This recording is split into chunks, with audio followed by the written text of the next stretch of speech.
Hello, fellow translators. So the topic for today is another time how to compete not on price.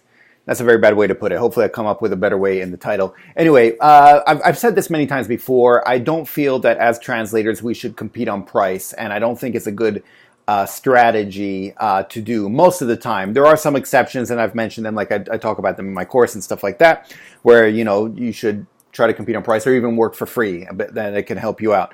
But by and large, I think it's a very bad strategy, and it's just a downward spiral that'll keep going down because everyone can make it cheaper and cheaper and cheaper. And once you fix yourself at a certain price level, it's very difficult, almost impossible to get out of it. But then how do you compete? How can you compete with the other people who are maybe asking for less money and who are going to do it cheaper than you are? And so there's several ways to do it. And so I just want to talk about another way, in a way that I find myself using quite a bit, and that I found myself using without noticing after a while. And I think it's something that people with some experience start using. And so that's why I think it's good, because it shows that you have some experience, and you can convey this to the client, to the prospective client, and it comes across. And so the clients, at least those who are serious and who want something good and are willing to pay for quality, and these are the clients that you want, then they'll recognize that, they'll realize that, and they're more likely to hire you. And that's basically just to show that you have expertise, for lack of a better word. So what do I mean by this? I want you to show that you are educated about the language, about the intricacies of language, that you have knowledge about the language.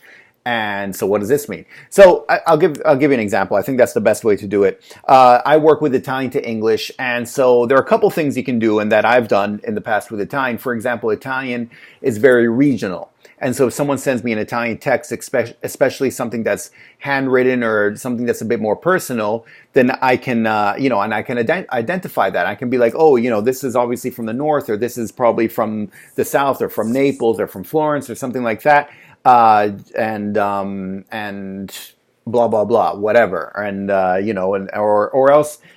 Many times what I'll do, so recently what happened was I received a text that was, and I was told it was a legal text. And then I received it, and it was all for marketing. And so I was like, okay, so I realize, all this text is obviously for marketing purposes. Will this be used for marketing purposes after the translation?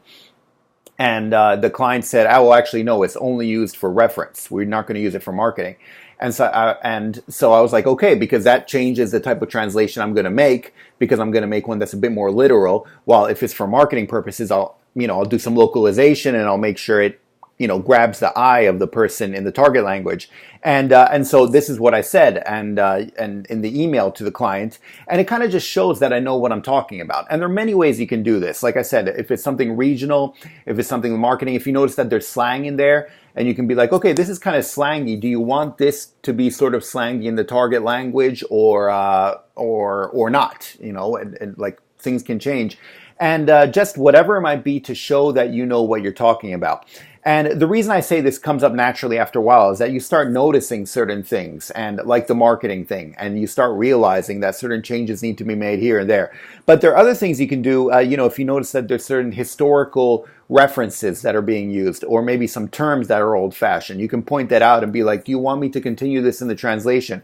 Or there's certain dialect terms. That's very common, that, terms of certain dialects that you want to be transferred. Whatever it might be, something having to do with the language, with a specialization, so, something like legal, financial, something like that. Something to do with also, because I deal with a lot of Italian translations that deal with Switzerland rather than Italy.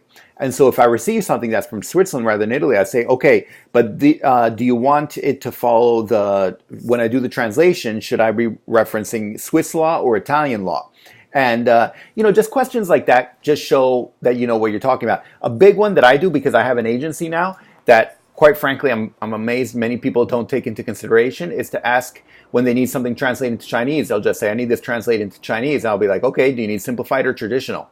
And, that's already kind of a thing. They're like, oh, I don't know. I have no idea. I need to look into it. And the fact that I can help explain, they're like, well, we need to send it to our client in Shanghai. I'll be like, okay, then more likely than not, it will be simplified Chinese. And the fact that I can know something like that already kind of tells something to them that I know what I'm talking about.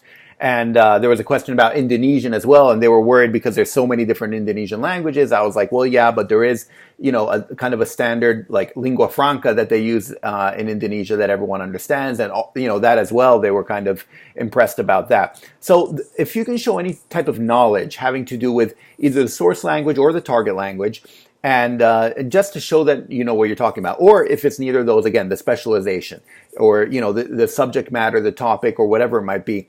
And because this knowledge can show that you are worth that much more, that it just knows what you're talking about, that you can say, okay, I can do this, but you notice there you have this, this, and that.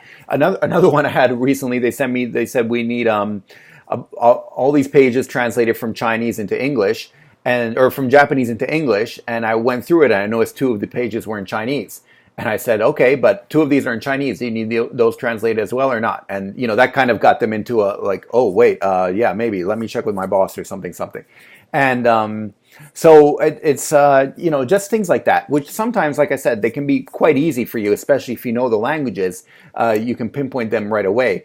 And so you don't want to be bothering the client saying this, that, because they just want to get the work done. But just in your reply email, if you can come up with something quick that just shows that you know what you're talking about, it very often can put you above the fray and makes them feel a bit better, because once again, they're dealing with a bunch of random people online who are very anonymous. And if they have someone, they can be like, oh, this person obviously knows what they're talking about. Already it's worth a bit more for them. And chances are they're willing to pay a bit more, especially if they want quality, for someone who's shown them right off the bat that at least they know what they're talking about.